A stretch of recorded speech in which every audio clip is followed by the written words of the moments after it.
நாம் சாப்பிடக்கூடிய எந்த பொருளாக இருந்தாலும் அது சாப்பிட தகுதி வாய்ந்ததாக இருக்கிறது அப்படிங்கும்போது அதை பிற உயிரினங்களுக்கு வழங்கலாம். அதில் எந்த குறையும் குற்றமும் இல்லை அப்படிங்கிறத தெரிந்து கொள்ளுங்கள் நண்பர்களே. அனைவருக்கும் கோபிநாத்தின் அன்பு வணக்கங்கள் நண்பர்களே. கண்டிப்பாக இந்த ஒரு உயர்ந்த குணம் அப்படிங்கிறது உங்களிடமும் இருக்கும் என்று நம்புகின்றோம். பிற ஜீவராசிகளுக்கு உணவளிப்பது அப்படிங்கிறது எல்லாத்துக்கும் கிடைக்கிற வரமே கிடையாது. முதல்ல தெளிவாக தெரிஞ்சுக்குங்க. ஏன்னா சக மனிதன் பசியால் வாடும் போதும் கூட அவனுக்கு கை நீட்டாமல் இருப்பவர்கள் இந்த உலகத்தில் ஏராளம். அதையும் தாண்டி மனிதர்களுக்கும் உதவி மற்றும் தனது வீட்டருகே உள்ள ஜீவராசிகளுக்கும் உதவுதல் அப்படிங்கிறது பெரிய கொடுப்பனை. சொல்லப்போனால் தெய்வத்தோட அனுகிரகம் பூரணமாக இருந்தால் மட்டும்தான் அது நடக்கிறது.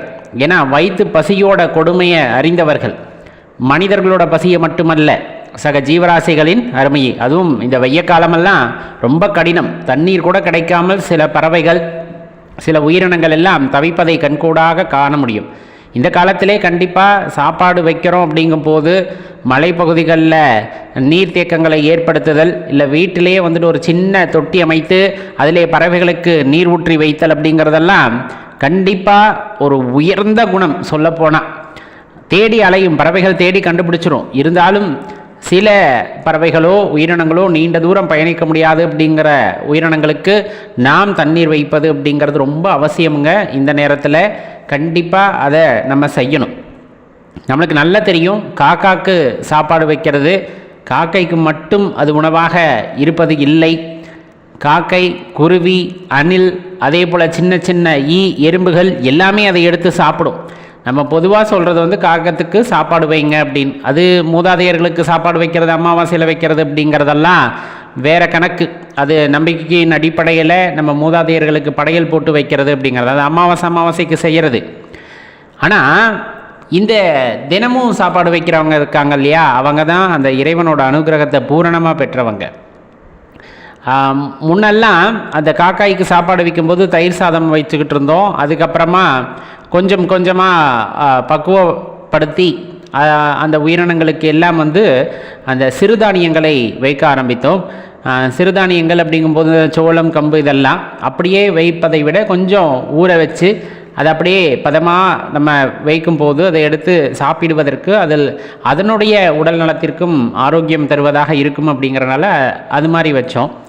இப்போ சுப்பிரமணியரோட வாகனங்கள் அப்படின்னு சொல்லக்கூடிய மயில்களும் அந்த இடத்தை ஆக்கிரமிக்கின்றன. அப்போ இதில் ஒரு விஷயம், மன திருப்தி அப்படிங்கிறது உண்டாகுது. யாருக்கு மன திருப்தி அப்படின்னா வைப்பவர்களுக்கும் மன திருப்தி, அதை சாப்பிடக்கூடிய ஜீவராசிகளுக்கும் அந்த ஒரு திருப்தி அப்படிங்கிறது அந்த இடத்துல ஏற்படுது. ஒரு பறவையை நோக்கி நாம் செல்லும் பொழுது பல்லாயிரம் உயிர்கள் அங்கு ஈர்க்கப்படுகின்றன. அந்த ஒரு விஷயம் மனசுக்கு அவ்வளோ ஒரு ஆத்ம திருப்தியை ஏற்படுத்துகிறது. அப்போ நம்ம பிறருக்கு உதவி செய்ய வேண்டும் என்ற எண்ணம் வந்து விட்டால், யாராச்சும் ஒருத்தருக்கு உதவி செய்யணும்னு நம்ம முன் போனாலுமே கூட இறைவன் நமக்கு ஒரு பெரிய பொறுப்பை வந்துட்டு கொடுத்து விடுகின்றார். கண்டிப்பாக உங்களுடைய இலகிய மனதிற்கு நம்ம ஒரு ஜீவராசிகளுக்கு மட்டும் உதவி செய்ய போவது இல்லை, மாறாக அங்கு ஏங்கி நிற்கின்ற அனைத்து ஜீவராசிகளுக்கும் உதவி செய்ய முன் செல்வோம் அப்படிங்கிறது இயல்பாக எல்லாத்துக்குள்ளேயும் அந்த இரக்க குணம் இருக்கக்கூடியவங்களுக்கு இருக்கக்கூடிய ஒரு விஷயம். இந்த ஜீவகாருண்யம் அப்படிங்கிறத நிறைய ஞானியர்கள் எடுத்து போதித்திருக்கிறார்கள். அதில் குறிப்பாக வள்ளலார் ஐயா வந்து எல்லா இடத்துலையுமே அந்த ஜீவகாருண்யத்தை போதித்திருக்கிறார். நம்ம எல்லா இடத்துலையும் நமக்கு சாதகமான விஷயங்களை மட்டும் எடுக்கக்கூடாது. ஏன்னா ஞானியர்கள் வாழ்ந்து தனது அனுபவத்தின் பேரில் இறைவனை அடைவதற்கு என்னென்ன விஷயங்கள் உதவி செய்ததோ அதை எல்லாம் தான் நம்மளை மாதிரி இருக்கக்கூடிய மக்களுக்காக அவர்கள் செய்திகளாக கூறி சென்றிருக்கிறார்கள். அந்த வகையில் தான் இந்த காருண்யம் அப்படின்னு சொல்லக்கூடியதும் கூட. இப்போ பயிர்களும் உயிர்தான் அப்படின்னு சொல்கிறாங்க இல்லையா, அப்போ அந்த பயிருக்குள்ளும் இருக்கின்ற இறைவனை கண்டிருக்கிறார் அப்படிங்கும்போது அது பெரிய விஷயம். அந்த வகையில் தான் நம்மளால் அந்தளவுக்கு முடியலைன்னா கூட கண்ணெதிரில் நம்மளால் பார்க்கக்கூடிய உயிர்கள் கஷ்டப்படாமல் இருக்கணுங்கிறதுக்காக நிறைய பேர் முயற்சி செஞ்சு அந்த தானியங்களை வைக்கிறார்கள்.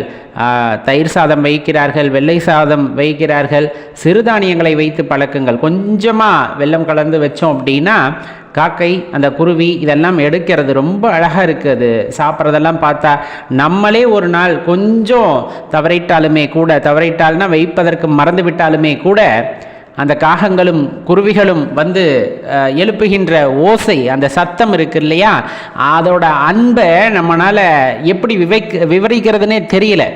அப்படி ஒரு அன்பாக கத்துறது, தனது வயிற்று பசிக்கு அப்படின்னு இல்லை, எழுப்பி விடுறதே அந்த ஜீவராசிகள் தான் எழுப்பி விடுகின்றன. அது எல்லாத்துக்குமே தெரியும். அதனால தான் சொல்லப்படுறது, இந்த காக்காக்கு சாப்பாடு வைக்கிறவங்க, குருவிக்கு சாப்பாடு வைக்கிறவங்க, அணிலுக்கு சாப்பாடு வைக்கிறவங்க, இன்னும் சொல்லப்போனால் மலைப்பகுதிகளில் குரங்குக்கு சாப்பாடு வைக்கிறவங்க, இன்னும் நிறைய ஜீவராசிகள், சில பேர் கிளிக்கு சாப்பாடு வைப்பாங்க, சில பேர் புறாக்களுக்கு சாப்பாடு வைக்கிறாங்க. நம்ம வீட்டில் வளர்க்குற ஜீவன்களுக்கு சாப்பாடு வைப்பது பெரிதல்ல, நல்லா தெரிஞ்சுக்கங்க. அது நம்மளுடைய கடமை, நம்ம குடும்பத்தில் ஒருவராக அது இருக்கிறது, அதற்கு செய்வது நமது கடமையாகிறது. ஆனால் அதையும் தாண்டி தர்மம் செய்தல் அப்படின்னு ஒரு விஷயம்.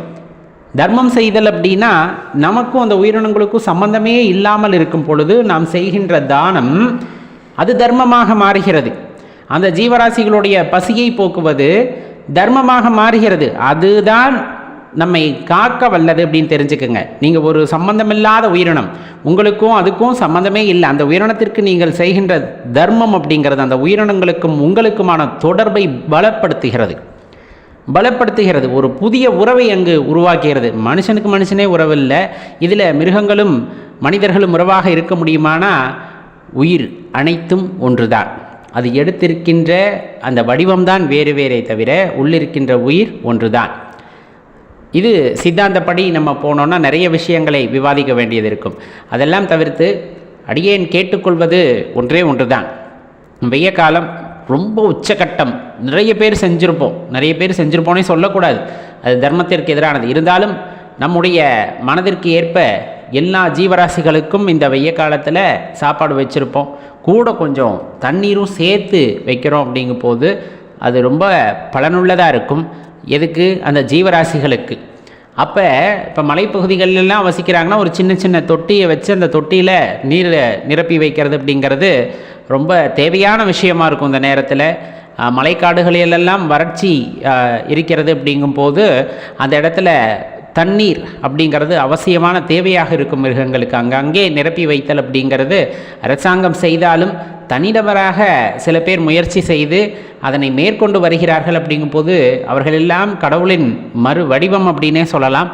நம்மால் முடிந்தாலும் அந்த மலை பிரதேசங்களுக்கு போகும் பொழுதோ அல்லது காடுகள் சார்ந்த இடங்களுக்கு போகும்போதோ சின்ன சின்ன நீர் தொட்டிகளை அமைத்து அதில் நீர் நிரப்பி வைக்கும் பொழுது எல்லா ஜீவராசிகளுக்கும் அது பயனுள்ளதாக இருக்கும் அப்படிங்கிறத தெரிஞ்சுக்கணும். ரொம்ப முக்கியமாக நம்ம அதெல்லாம் பண்ணலாம். ஆனால் அந்த பிளாஸ்டிக் பாட்டில்ஸை கொண்டு போய் காடு மலையில் போடுறத தவிர்த்திடணும். அது உயிரினங்களுக்கு மட்டுமல்லாமல் அங்கே இருக்கக்கூடிய அந்த சுற்றுச்சூழலையும் பாதிக்கக்கூடியதாக அமைந்துவிட்டால் நாம் செய்கின்ற அந்த தர்மத்திற்கும் தானத்திற்கும் அது ஒரு தடையாக அமைந்துவிடும். ஏன்னா தர்மத்தோடு சேர்ந்து தவறையும் செய்து விடுகின்றோம் அப்படிங்கும் போது அது அடிபட்டு போய்விடும். அதை மனசில் வச்சுக்கிட்டு காக்கை, குருவி எல்லாத்துக்குமே சாப்பாடு வைங்க.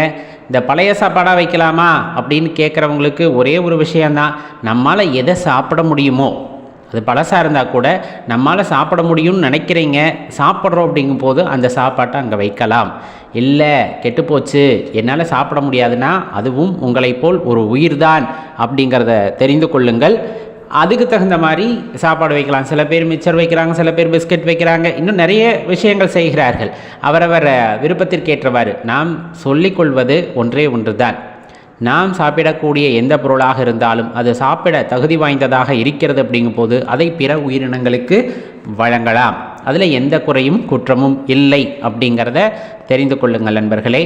மறக்காமல் எல்லா ஜீவராசிகளுக்கும் உதவுங்கள். முடிந்த அளவுக்கு பயமில்லாமல் இருக்கிற ஜீவராசிகள் இருக்கும் அல்லவா, ஒரு சில உயிரினங்களை பார்த்தால் பயமாக இருக்கும், அதனிடம் நம்மால் நெருங்க முடியாது. ஆனால் இந்த மாதிரி வாயில்லா பூச்சிகள்னு சொல்லக்கூடிய எல்லா ஜீவராசிகளுக்கும் நம்மால் உதவ முடிகிறதுனா நிஜமாக கடவுள் உங்களுக்கு ஏதோ ஒரு ஆசீர்வாதத்தை கொடுத்திருக்கிறார் அப்படிங்கிறத மனசில் வச்சுக்கிட்டு உதவி செய்யுங்க. அந்த காக்கா குருவியெல்லாம் உங்களை வாழ்த்தும். சொல்லப்போனால் நமக்கு அதோட பாஷை தான் புரியாதே தவிர கண்டிப்பாக அது மனசார வாழ்த்தும். அது உங்கள் 7 தலைமுறைக்கும் அது வரமாக மாறும் அப்படின்னு மனதில் வைத்து கொள்ளுங்கள். மறக்காமல் இந்த விழிப்புணர்வு உங்கள் நண்பர்களுக்கும் ஏற்படுத்துங்க. அவங்களும் நம்மோடு கைகோர்க்கட்டும். இந்த உலகத்தில் வாழக்கூடிய ஜீவராசிகள் அனைத்தும் பசியில்லாமல் வாழட்டும் அப்படின்னு தான் இறைவனை வேண்டி விரும்பி கேட்டுக்கொள்ளலாம். நன்றி, வணக்கம்.